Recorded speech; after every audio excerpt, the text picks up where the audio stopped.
대나무가 길게 자라도 곧게 자랄 수 있는 것은 대나무의 중간중간 마디가 있기 때문입니다. 부흥이라고 하는 게 뭔가 생각해 보면은 우리의 삶의 마디 하나하나를 만들어가는 시간이라고 생각합니다. 이 부흥의 기간을 통해서 믿음의 여정 속에, 평생을 살아가는 믿음의 여정 속에 마디 하나가 만들어지는 축복이 여러분 모두 가운데 있게 되시기를 바랍니다. 오늘 일상의 영성, 너희는 이렇게 기도하라. 아버지요, 아버지가 되신 하나님 앞에 하나님이 나를 얼마나 사랑하시는가를 우리가 먼저 기억해야 할 것입니다. 이름이 거룩히 여김을 받으시오며 그의 이름은 우리가 거룩하게 하지 않아도 이미 거룩한 이름이요, 다만 우리가 그 이름을 믿고 의지하고 신뢰하고 사랑하며 살아가게 될 때 하나님이 우리를 통하여 거룩히 여김을 받으실 줄로 믿습니다. 나라가 임하옵시며 그 나라가 찾아가는 것이 아니라 우리 가운데 오시는 나라, 우리 가운데 임하는 나라, 오시는 하나님. 우리가 찾아가는 것은 내가 나를 너무 잘 알아, 너무 우리 안에 부족함이 많고 그러나 다행히도 내 부족함을 아신 하나님께서 내 가운데 찾아오소서. 찾아가야 될 하나님 나라가 아니라 우리 가운데 다가오신 하나님의 나라, 성령 가운데 오늘도 오시는 하나님이 여러분의 마음을 심령 속에, 가정 속에, 자녀들 가운데, 교회 속에 임하시는 하나님의 나라가 오시는 하나님으로 역사되시는 이 하루가 되시기를 바랍니다. 이제 일용할 양식을 주시옵고 날마다 일용할 양식을 주시옵고, 이 일용할 양식을 주신다고 하는 이 기도, 이 도대체 양식이라는 게 뭔가? 양식이라는 헬라 말은 알토스라고 하는 말을 쓰는데, 전통적으로 이 양식은 세 가지 해석이 있습니다. 하나는 그 양식은 성찬의 떡으로 이해한다. 성찬의 떡. 우리는 성찬을 절기마다 아주 드물게 하지만은 일반적으로 모든 교회 전통 속엔 성찬이 예배였어요. 성찬이 없으면 예배가 없는 것처럼 그 교회 전통은 그렇게 되어져 있어서 성찬이 일상화되어져 있거든요. 그러니까 날마다 성찬에 참여하는 그 성찬의 떡이 주기도문 속에 가르쳐주는 일용할 양식이다, 이렇게 해석하는 신학적 이해가 있습니다. 두 번째, 이 일용할 양식을 구하는 주시옵고라고 하는 기도는 영적인 떡일 거다. 말씀을 떡으로 너희가 사람의 입으로 나오는 것이 아니라 하나님의 말씀으로 살 것이니라 하신 말씀처럼 우리가 하나님의 말씀을 하나님의 말씀의 떡으로, 생명의 떡으로 취하라는 그런 말씀이고 그런 가르침이라고 하는 그런 신학적 이해가 있습니다. 또한 고백은 그냥 떡은 떡이다, 떡은 떡이다, 음식의 떡, 즉 우리가 날마다 필요한 그 양식을 이야기하는 것이다.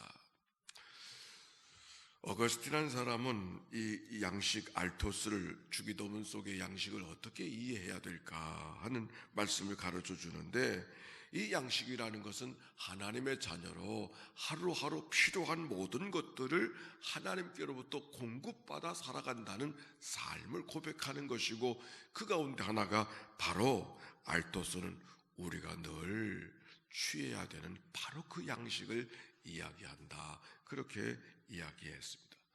저도 말씀을 강화해서 천목회를 했다고 했는데, 그 천목회를 할 때 이 주기도문을 갖고 한 번 강의를 한 적이 있는데, 그때 그 양식에 대해서 아마도 그 양식은 우리가 생각하는 그 일용할 양식은 아닐 거라는 그런 생각. 왜?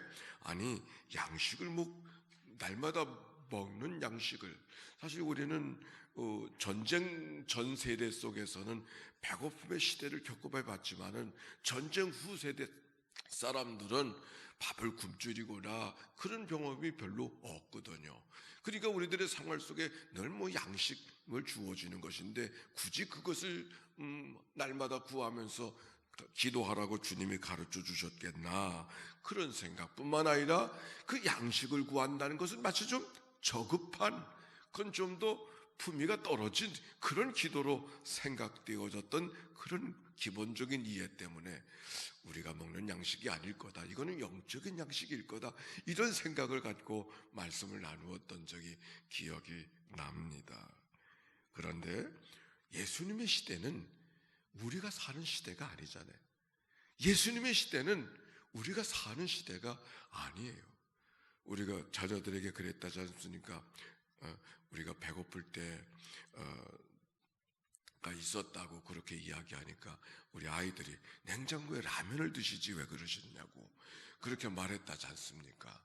그러니까 예수님 시대는 정말 배고픔이 있는 시대, 예수님의 시대는 정말 어려운 시대. 광야를 지나가던 그들의 삶의 속에 먹을 것이 배부르게 있었겠어요? 마실 것이 넉넉하겠어요? 정말 여러 가지가 부족한 생활 속에 살아가는, 그래 예수님께서 말씀하시기를 여우도 굴이 있고 공중에 나는 새도 깃들일 곳이 있으나 인자는 머리 들 것도 없다 하셨던 말씀은 말이 아니라 실제가 그러셨거든요.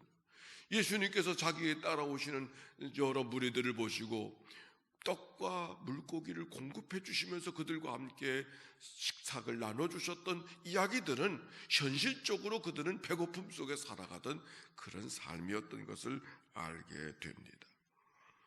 바로 그들을 향하여서 하나님께서 주시는 이 일용할 양식, 우리가 일상의 생활 속에 하나님 앞에 늘 구하고 그 은혜를 공급해 주시는 하나님의 은혜 속에 살아가야 됨을 우리에게 현실적으로 잘 가르쳐 주시는 말씀이 일용할 양식에 대한 말씀인 것이죠. 우리가 이 말씀을 통해서 먼저 기억해야 될 것은 우리가 성경 한번 찾아봅시다. 출애굽기 16장 출애굽기 16장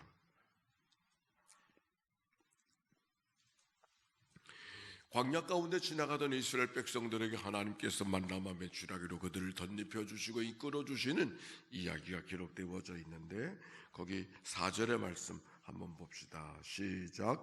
그때 여호와께서 모세에게 이르시되 보라 내가 너희를 위하여 하늘에서 양식을 비같이 내리리니 백성이 나가서 일용할 것을 날마다 거둘 것이라 이같이 하여 그들이 내 율법을 준행하나 아니하나 내가 시험하리라. 아멘. 만나를 내리시는 그 하나님의 공급 속에서 우리를 향한 오늘 우리에게도 일용할 양식을 공급해 주시는 하나님의 마음이 담겨져 있는 것이죠. 거기 뭐라고 말했습니까? 내가 너희를 위하여 여호와께서 모세에게 말씀하실 때 보라 내가 너희를 위하여 하나님이 우리를 위해서 공급해 주신다. 우리가 수고해서 떡을 먹고 수고해서 마실 것을 마신다 할지라도 그 모든 것을 공급해 주시는 분은 하나님이신 줄로 믿습니다. 하늘에서라고 하는 말 속에서 하나님이 주시는 것이라고 하는, 우리가 수고하고 힘으로 땅에서 얻는 것이 아니라 하루하루가 하나님의 손에 달려 있다고 하는 이 말씀이 날마다 주기 높은 일용할 양식을 주시옵고 라고 하는 말씀. 우리가 날마다 일용할 양식을 취하는 게 뭐예요? 힘 얻으려고 취하는 거 아닙니까? 힘 얻으려고. 우리가 날마다 공급해 주시는 힘이 어디서부터? 하늘로부터 임한다고 하는 말씀이 이 말씀 속에 있는 것이죠. 비같이 내리리니 우리에게 똑같이 모든 사람에게 똑같이 내려주는 비처럼 온 대지를 똑같이 죽여주는 대지처럼 하나님께서 분배의 정의, 어떤 사람은 더 많이 주시고 어떤 사람은 덜 주시는 것이 아니라 적절한 양식을 공급해 주시느니 필요한 것을 채워주시는 분이 하나님이시니 라고 하는 말씀을 이 말씀 속에 발견할 수 있는 것이죠. 일용할 것은 날마다 하나님 앞에 얻어진다고 하는 이 말씀 속에는 지속적인 공급, 어쩌다 주시는 것이 아니라 날마다 공급해 주시는, 언제나 공급해 주시는 분이 주님이시다. 오늘도 말씀을 들으려고 이 아침에 하나님 앞에 우중을 들고 나온 줄로 믿습니다. 그런데 하나님께서는 누구에게나 말씀하시고 언제든지 말씀하시고 어떻게 하든지 말씀하시는 분이 하나님이십니다. 다시 한번 해보겠습니다. 누구에게나 말씀하시고, 아멘. 누구에게나 말씀하시고 언제든지 말씀하시고 어떻게 하든지 말씀하시는 분이 하나님이신 줄로 믿습니다. 우리가 하나님의 음성을 듣는다고 하는 고백을 가지고 살아가지 않습니까? 하나님의 음성. 아니, 하나님이 언제 내게 음성을 들려주시는? 하나님의 음성은 이 귀 가운데 들려지는 그런 음성이 아니라 마음속에 다가오는 인사이트. 하나님이 내 마음속에 주시는 하나님의 마음, 이걸 하나님의 음성을 듣는다, 이렇게 영적으로 표현합니다. 그런데 하나님의 음성을 들을 때는 꼭, 내가 쉽게 가르치면 안 되는데, 하나님의 음성을 듣기 원하십니까? 네. 그러면 지혜가 있어요. 하나님의 음성을 들을 때는 어떻게 하냐면 물어야 돼요. 하나님께 물어야 하나님의 말씀하십니다. 묻지 않으면 말씀하지 않으셔요. 하나님이 물어야 돼요. 하나님 실제로 물으셔요. 하나님 어떻게 하죠? 어떻게 해야죠? 소경 바디메오가 찾아왔을 때 주님께서 이렇게 말씀하세요. 내가 내게 무엇을 하여 주기를 원하는가? 주님이 물으셨어요. 내가 내게 무엇을 하여 주기를 원하는가? 예, 보기를 원합니다. 오늘 하나님께서 우리에게 말씀하십니다. 무엇을 하여 주기를 원하는가? 여러분 하나님 앞에 할 말을 준비하게 되어져서 그때 하나님께서 우리의 삶을 인도해 주실 줄로 믿습니다. 우리가 하나님의 음성을 듣기를 원한다면 하나님께 물으세요. 그리고 하나님 말씀하세요. 신비해요. 이게 지금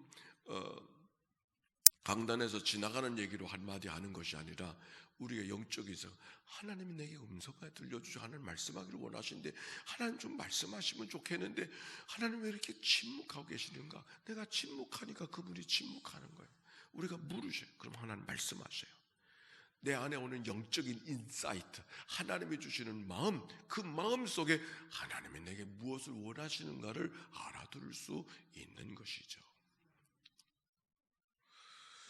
어떤 사람에게 말씀하시는 것이 아니라 언제든지 말씀하시고 누구에게든지 말씀하시고 어떻게 하든지 말씀하시는 분이 하나님이시라고 하는 사실을 기억하고 그 하나님과 더불어 살아가는 그런 은혜가 있게 되시기를 바랍니다. 우리가 영적으로도 우리가 사람마다 기질이 좀 다 다르거든요. 그 기질이라고 하는 것은 뭐 좋고 나쁨이 아니죠. 나무마다 결이 있는 것처럼 사람마다 결이 있어요. 영적인 결이 있어요. 내가 안에 영적인 만족을 어디에서 찾는가에 따라 이게 사람마다 다 달라요. 어떤 사람들은 조용히 침묵하면서 하나님을 향하여서 살아갈 때 영적인 만족하는 사람이 있고 어떤 사람들은 감정형, 뭐 뜨겁게 찬송하고 뭔가 감정적으로 뜨겁게 반응하게 있을 때 그래야만 영적으로 만족감을 얻는 사람이 있어요. 조용히 하면은 아유 하나님이 주무시나 보다 이렇게 생각해. 뿐만 아니라 처음에 얘기했던 거는 존재형, 그 존재형의 신앙생활을 하는 사람들은 막 감정형의 신앙생활, 하나님의 귀가 먹으셨느냐, 왜 이렇게 시끄럽게 하느냐고 이렇게 생각한단 말이에요. 근데 또 어떤 사람은 행동형의 이 영적 취향이 있어요. 그 사람들은 뭔가 섬기고 봉사하고 막 이래야만 하나님 앞에 제대로 신앙생활하는 영적인 만족을 얻을 수가 있어요. 또 한 유형은 어떤 유형이 있느냐면은 지식형이 있어요. 깨닫는 게 있어야 영적인 만족을 얻는 사람이 있어요. 깨닫는 것이 없고 이 채워지는 것이 없으면은 영적인 만족이 없는 사람이 있어요. 이렇게 우리가 영적인 그 기질이 다 다른데, 그러니까 하나님께서는 그 말씀하실 때 어떤 사람들에게는 말씀하시는데 왜 내게는 말씀하시지 아니하시는가 이렇게 생각하는 것이 아니라 우리가 하나님 앞에 어떤 영적 기질을 갖고 있든지 하나님은 동일하게 사랑하시고 동일하게 말씀하시고 동일하게 역사하시는 분이 하나님이시라고 하는 사실을 기억하고 지혜를 갖고 걸어가는 그런 삶이 되어져서 하나님과 더불어 깊은 믿음의 교제를 갖고 걸어가는 삶이 되시길 바랍니다. 16절 보십시다. 출애굽기 16장 16절. 아까 4절 읽었어요. 16절에요. 시작. 여호와께서 이같이 명령하시기를 너희 각 사람은 먹을 만큼만 이것을 거둘지니 곧 너희 사람의 수요대로 한 사람이 한 오멜씩 거두되 각 사람이 그의 장막에 있는 자들을 위하여 거둘지니라 하셨느니라. 아멘. 거기 무슨 말씀이 기록되어져 있느냐면 많이 취하지 말고 한 사람에게 한 오멜씩만 거두라. 절제형, 절제. 세상에 절제하지 못하는 사람이, 배부른데도 더 먹는 사람이 사람뿐이래요. 동물은 그렇지 않는데요. 그래서 미련하기 짝이 없는 게 사람이랍니다. 제가 지난 주간에 읽은 책 가운데 흑역사라고 하는 책을 읽었어요. 어두운 역사. 그 책에 보니까 인간이 욕심이 똑같은 실수를 반복하는 그런 일들을 그 책에 적고 있더라고요. 똑똑한 것 같지만 똑똑하지 못한 게 인간의 모습이라. 왜 그런가? 절제하지 못해서, 욕심을 제어하지 못해서. 십계명이라고 하는 것이 뭔가 우리의 삶에 욕심을 제어하는 것이죠. 사랑을 절제하는 것, 그것이 바로 십계명 속에 있어진 가르침인 것이죠. 날마다 일용할 양식 속에서 우리의 삶이 모든 식사를 한꺼번에 하는 것이 아니라 날마다 그날 필요한 음식을 그 순간에 취하는 것처럼 우리가 하나님 앞에 절제의 영을 갖고 살아가는 삶을 이 말씀 속에 가르치고 있는 것이죠. 그런데 더 귀한 것 가운데 하나는 오벨의 씩을 거두되 각 사람이 그의 장막에 있는 자들을 위하여 거둘지니라. 그 장막에 있는 사람들을 위하여 거둘지니라. 만나를 취하되 모든 100사람이면 100사람이 다 나가서 만나를 취하는 게 아니잖아요. 그 집안의 대표들이 가서 자기들의 식솔들을 위해서 만나를 취하도록 그렇게 되어져 있지 않습니까? 즉 일용할 양식은 한 사람만의 양식이 아니라 공동체를 위한 양식인 것을, 하나님께서 공동체를 위해서 허락하신 양식인 것을 오늘 성경이 우리에게 가르쳐주고 있는 것이죠. 우리가 성찬의 이야기를 잠깐 나눠보겠습니다. 왜 우리에게 주님께서는 떡과 포도주를 통해서 성찬을 나누게 해 주셨는가? 그리고 그것을 유월절 식사를 우리의 삶의 성찬으로 주님이 은혜를 기억하게 하는 도구로 삼아주셨을까 하는 생각을 해봅니다. 첫째는 성찬은 원래 하나의 떡이었어요. 하나의 떡을 나누는 거예요. 그러므로 하나의 떡을 나눈다고 하는 얘기는 우리 모두가 다 이미 그리스도 안에서 한 떡, 하나의 떡, 한 공동체, 한 교회, 하나가 되게 하신 분이 하나님이신 줄로 믿습니다. 성직교회 하나님께서 한 공동체로 삼아주셨다고 하는 사실을 기억하고 하나님의 거룩 같은 잘 받들어가는 그런 은혜, 한 권속이라고 하는 이 사실을 늘 기억하고 살아가는 그런 은혜, 마땅히 그리스도인이 가져야 될 삶인 것이죠. 안 믿는 사람은 마음의 감정이 뒤틀리고 어려워지면 안 보면 그만이고 이사 가면 그만이고 등 돌리면 그만이지만, 그러나 믿는 사람들은 그렇지 않아요. 믿는 사람은 따라서 합시다. 믿는 사람은 죽음도 나눌 수 없는 만남이다. 아멘입니까? 네, 그렇습니다. 죽음도 나눌 수 없잖아요. 그래서 모든 예배 속에 하나님 앞에 제사 드리다가도 형제와 더불어 불화한 것이 생각나가던 먼저 가서 사화하고 하나님 앞에 제사 드리라 주님이 그렇게 말씀해 주셨죠.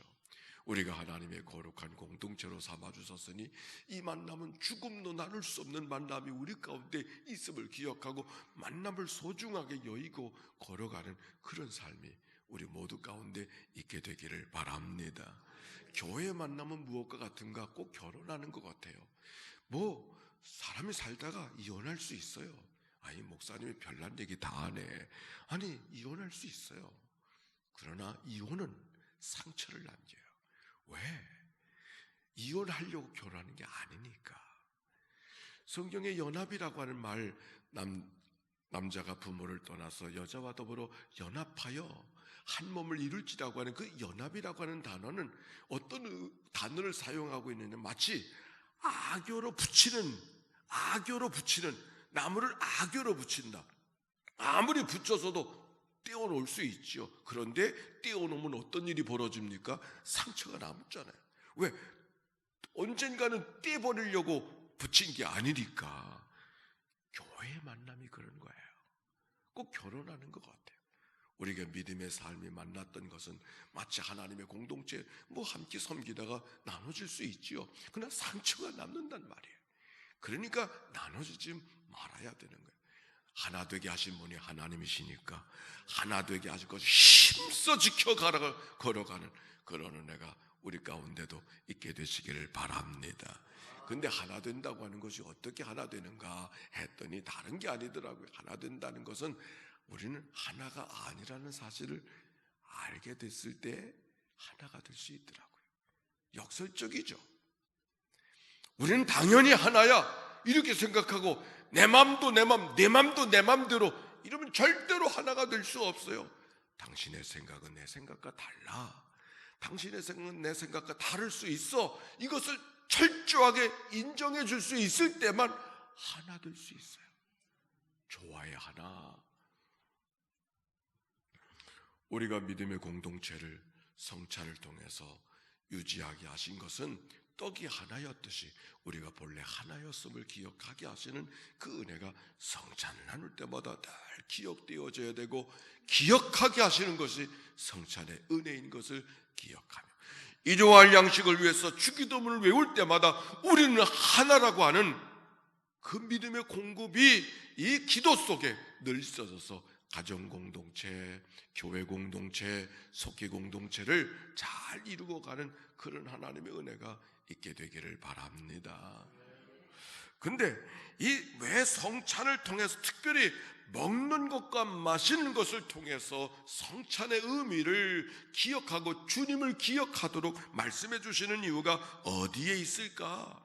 우리가 무엇인가 양식이 된다는 것은 그저 농부가 수고했기 때문이 아니라, 농부가 수고한 그 벼의 열매가 내게 양식이 된다는 것은 그것은 농부의 수고가 있기 때문만이 아니죠. 다른 말로 표현하면 무언가가 내게 양식이 되는 것은 무언가가 내게 죽어서 내게 양식이 되는 것이죠.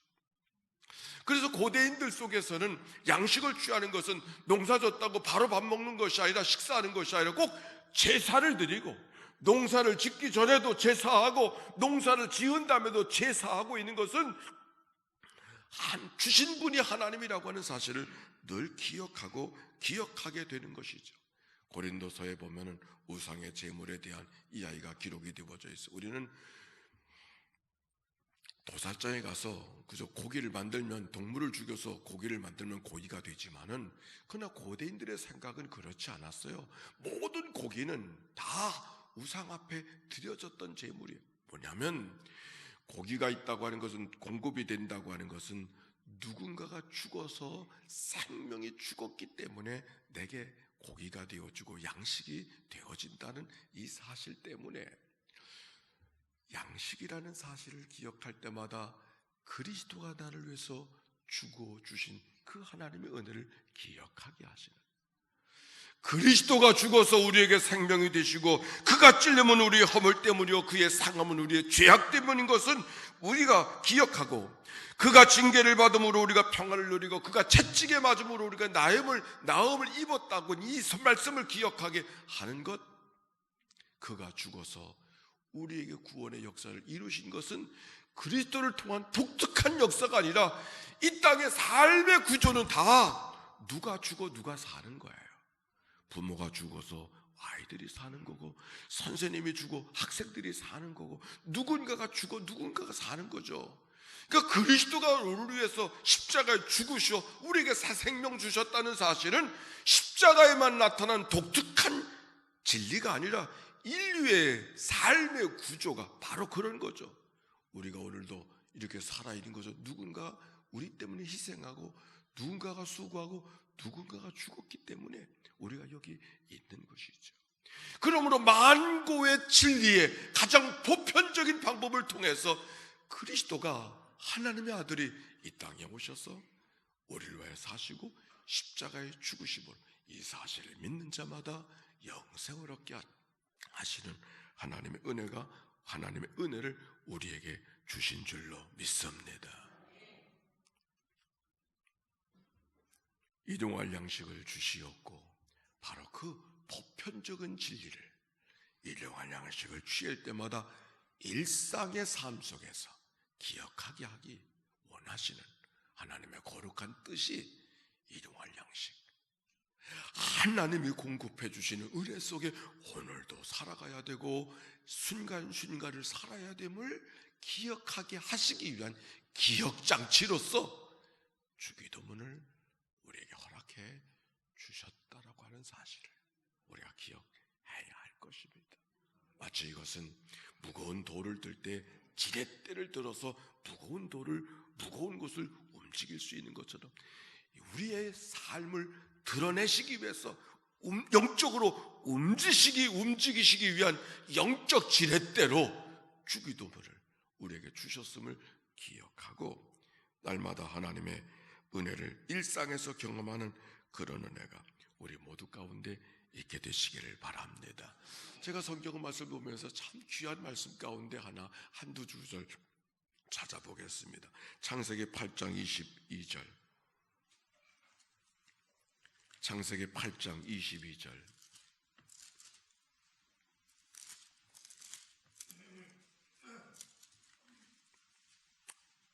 거기 노아의 방주에 노아의 이야기가 기록되어져 있고 22절 말씀 시작. 땅에 있을 동안에는 심음과 거둠과 추위와 더위와 여름과 겨울과 낮과 밤이 쉬지 아니하리라. 우리의 일상의 삶이 어떤 삶인가? 그 일상의 삶은 심음과 거둠이 있고 추위와 더위가 있고 여름과 겨울이 있고 낮과 밤이 있다. 여러분, 밤의 은총이라는 말을 기억해 본 적이 있나요? 밤의 은총, 밤이 되어야 별들을 바라볼 수 있습니다. 밤이 되어야 쉼을 가질 수가 있습니다. 밤이 되어야 아침을 만날 수가 있습니다. 우리는 낮만 기다리는 삶을 살아갈 때가 많이 있잖아요. 일상의 삶이라고 하는 것이 뭔가 낮과 밤이 같이 어울리고 더위와 추위가 같이 어울리고 여름과 겨울이 어울리고 거둠과 심음이 함께 어울리는 삶, 그 일상. 한 구절 더 봅시다. 창세기 24장. 하나님이 아브라함에 주신 복이에요. 창세기 24장 말씀 시작. 아브라함이 나이 많아 늙었고 여호와께서 그에게 범사에 복을 주셨더라. 다시 한번 읽어봅시다. 시작.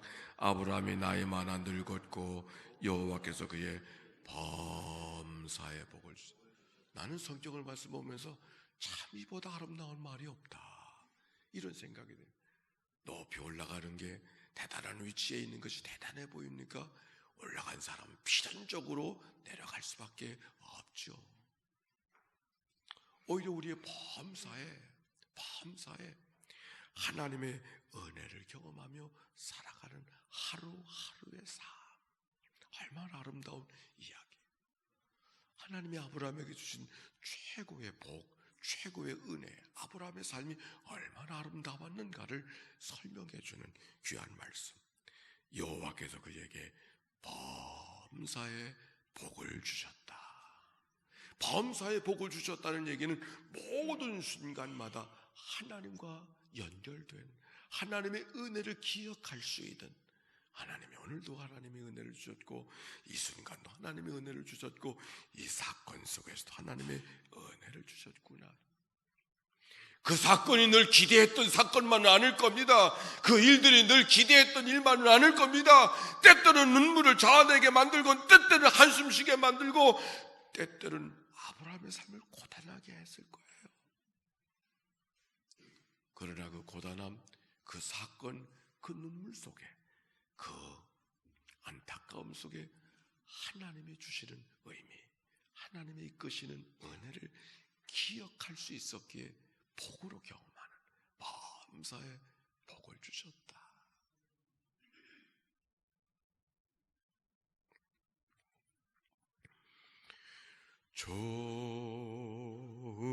좋으신 하나님, 좋으신 하나님, 참 좋으신 나의 하나. 그림 하나 봅시다.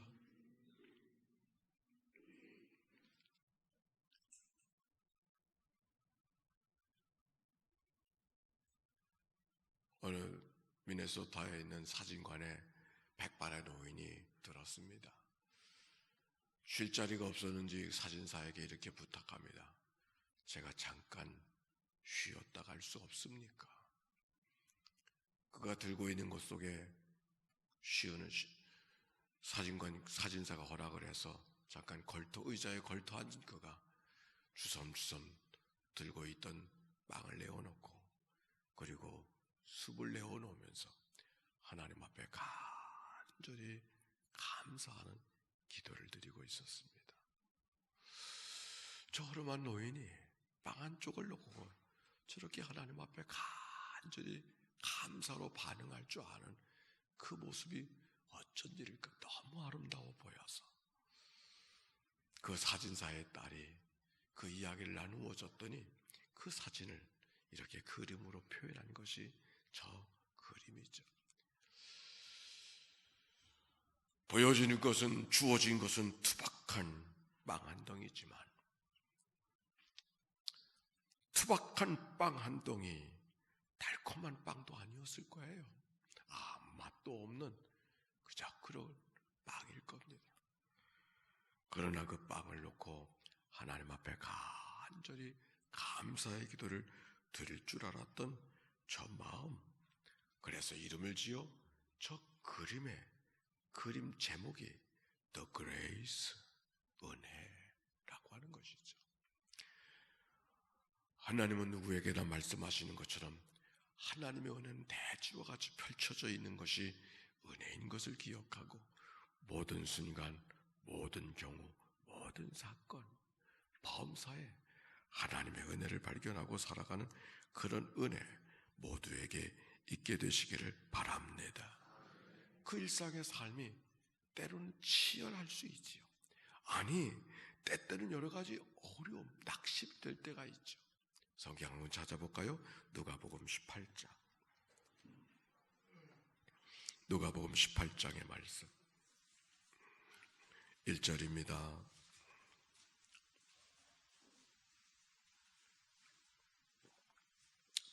누가복음 18장은 기도에 대한 가르침을 주는 말씀인데 1절 말씀 한번 읽어봅시다. 시작. 예수께서 그들에게 항상 기도하고 낙심하지 말아야 될 것을 비유로 말씀하여. 이 말씀 속에 무엇을 받을 수 있나요? 우리가 기도하다가 낙심할 때가 있다는 말 아닙니까? 그렇죠? 기도하다가 항상 기도하고 낙심하지 말아야 될 것을 비유로 가르쳐 주시는 것은 낙심할 일이 있다는 것이죠. 우리가 때때로 기도하다 낙심할 때가 있잖아요. 그래서 한 과부가 자기 원한을 풀어달라고 상당히 개인적이고 욕심이 있는 기도 아닙니까? 뭐 을을 위한 것도 아닌 욕심이 있는 기도, 개인적인 기도. 그러나 그 기도 들어주신 분이 하나님이라고 말씀하시면서 내가 여러분과 나누고 싶은 얘기는 8절이에요. 한번 찾아요. 8절 말씀. 7절과 8절 시작. 하물며 하나님께서 그 밤낮 부르짖는 택하신 자들의 원한을 풀어주지 아니하시겠느냐? 그들에게 오래 참으시겠느냐? 내가 너희에게 이르노니 속히 그 원한을 풀어주시리라. 그러나 인자가 올 때에 세상에서 믿음을 보겠느냐? 여러분, 이 말이 무슨 말인가요? 지금 누가복음 18장 8절이에요. 다시 한번 읽어봅시다. 시작. 내가 너희에게 이르노니 속히 그 원한을 풀어주시리라. 그러나 인자가 올 때에 세상에서 믿음을 보겠느냐? 무슨 말일까요? 여기 원한을 풀어줄게, 속히 풀어주시리라. 아주 개인적인 요청을 하나님 앞에 간구를 드린다 할지라도 하나님께서 그 원한을 풀어주실 것이다. 그러나, 왜 그러나가 들어갑니까? 그러나 인자가 올 때 세상에서 믿음을 보겠느냐? 어렵고 힘든 일 속에서도 하나님 앞에 열심히 기도할 수 있겠느냐? 이런 말이 아니에요. 이 말이 무슨 말인가? 믿음을 갖고 기도할 수 있겠느냐? 말은 맞는 말인데 믿음을 갖고 기도할 수 있느냐고 하는 말은 어쩌면 우리가 생각하는 생각과 말씀해 주는 의미가 다를 것이에요. 무슨 말이고 하니? 그러나 인자가 올 때 세상에서 믿음을 보겠느냐? 인자가 언제 오신다 그랬어요? 인자가 언제 오신다 그랬어요? 도죽처럼 오신다. 인자가 오시는 때를 알 수 있어요, 없어요? 알 수 없어요. 그러면 어떻게 해야죠? 언제까지 기다려야죠? 이 말씀은 우리가 하나님 앞에 기도할 때 늘 어떤 생각이 들어요? 내가 원하는 시간에 하나님이 응답해 주시고 내가 원하는 시간에 하나님이 반응해 주기를 기다리잖아요. 오늘 성경은 거꾸로예요. 내가 원하는 시간이 아니라 내가 원하는 시간까지 내가 기도할 수 있겠느냐, 그런 믿음을 가질 수 있겠느냐, 그 말이에요. 얼마나 확신을 갖고 기도할 수 있느냐, 이런 말이 아니고, 우리가 하나님 앞에 기도할 때는 내가 원하는 시간에 이것 해결해 주셔야 됩니다. 우리들의 기도는 대개 그런 기도 아닙니까? 아니, 그러기를 원하죠. 근데 성경은 그러나 내 시간이 아니고 내 시간에, 내가 너를 만나기를 원하는 시간에, 그때도 내가 너희들의 기도하는 모습을 볼 수 있겠느냐, 그 말이에요. 그걸 믿음으로 표현해요. 그래서 믿음이라는 게 뭔가, 얼마나 확신을 갖는가, 이게 믿음이 아니고 하나님을 향한 끝없는 기다림이 믿음인 거예요. 여전한 갈망을 갖고 하나님을 기다리는 것, 그게 믿음이죠. 우리가 모든 순간마다 새벽이든지 수요이든지 속해든지 어느 시간이든지 하나님을 향한 갈망을 갖고, 하나님이 또 오늘 무슨 말씀을 주실까, 하나님이 또 어떻게 내 마음을 만져주실까를 기대하며 다가서는 갈망, 그게 믿음이죠.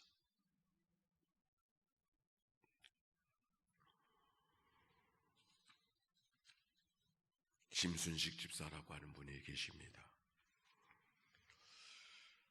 이분이 학교 교사로 은퇴를 하고, 근데 남편이 믿음 생활을 도와주질 않아요.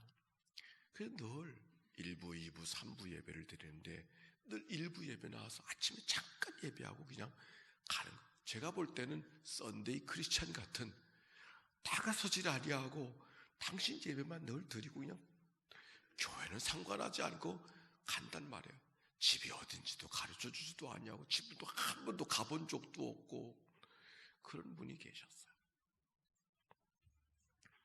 그러던 어느 날 그가 뜻하지 않은 암의 진단을 받았어요.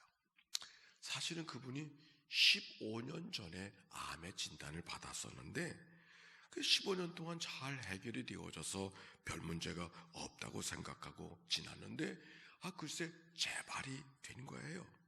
얼마나 실망이 됐는지.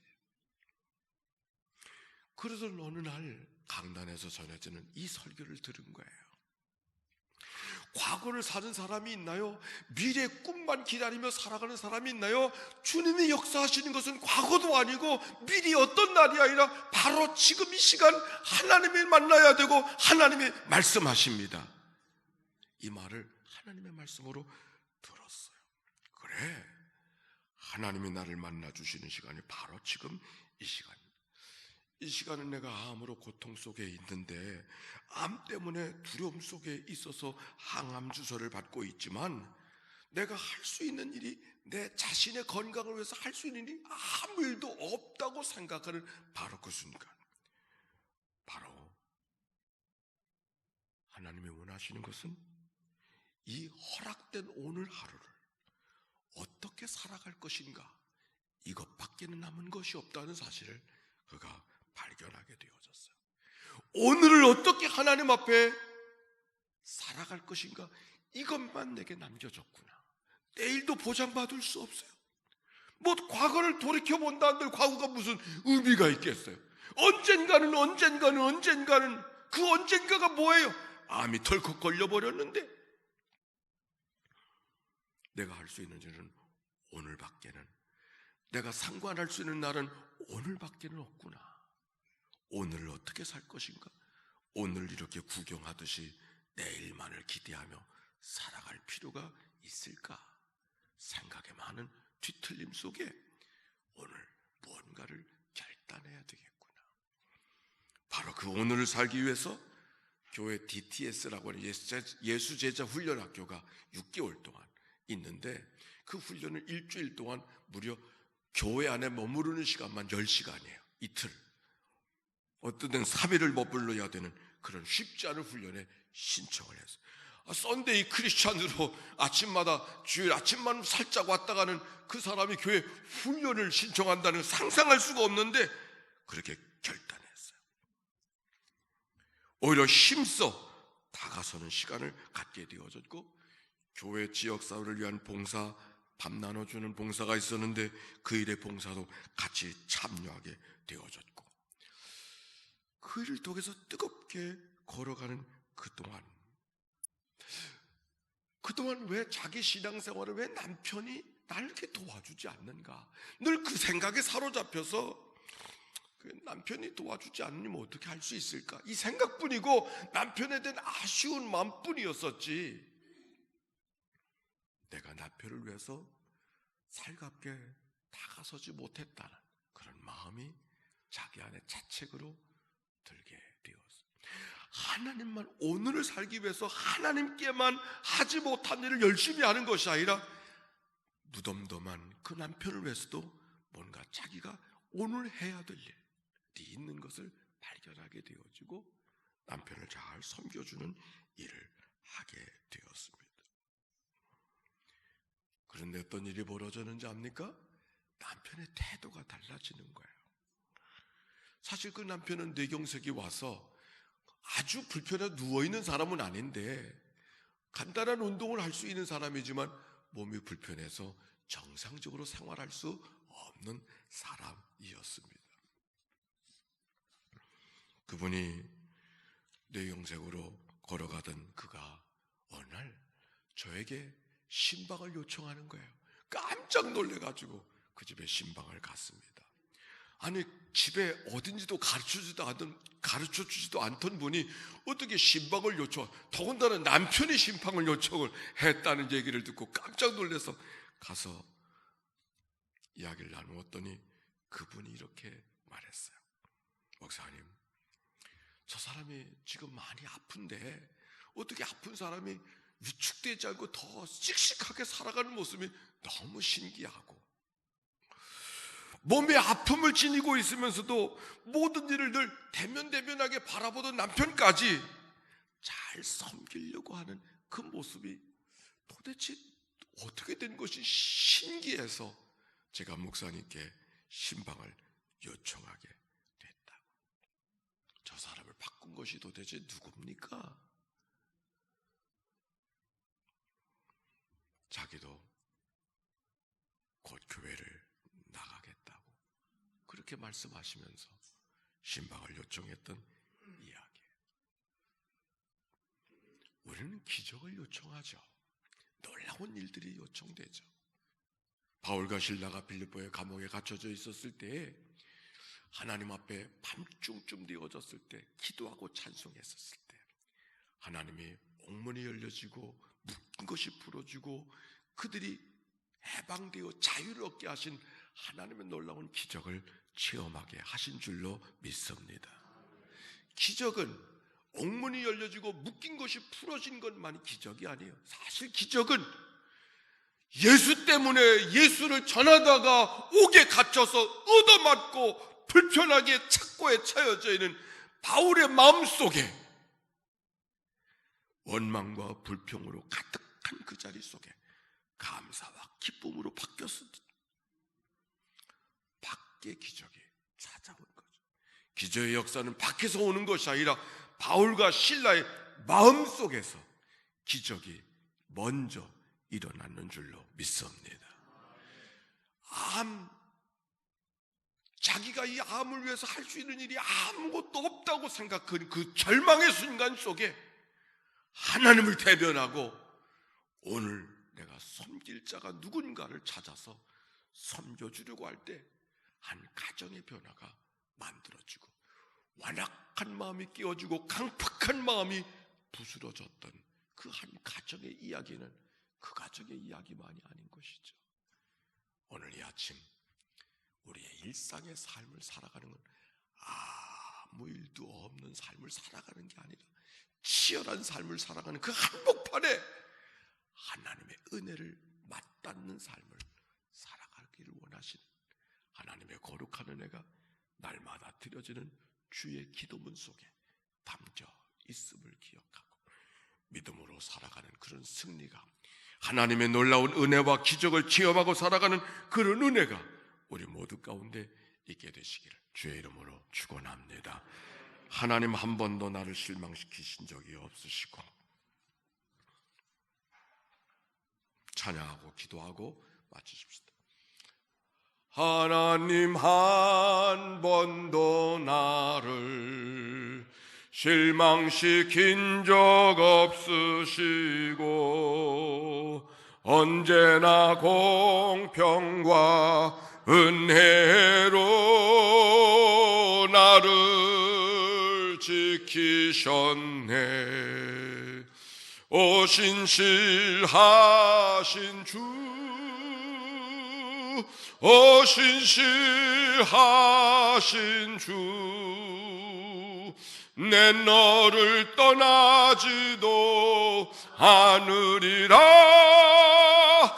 내 너를 버리지도 않으리라. 약속하셨던 주님, 그 약속을 지키사 이후로도 영원토록 나를 지키시리라 확신하네. 지나온 모든 세월들 돌아보아도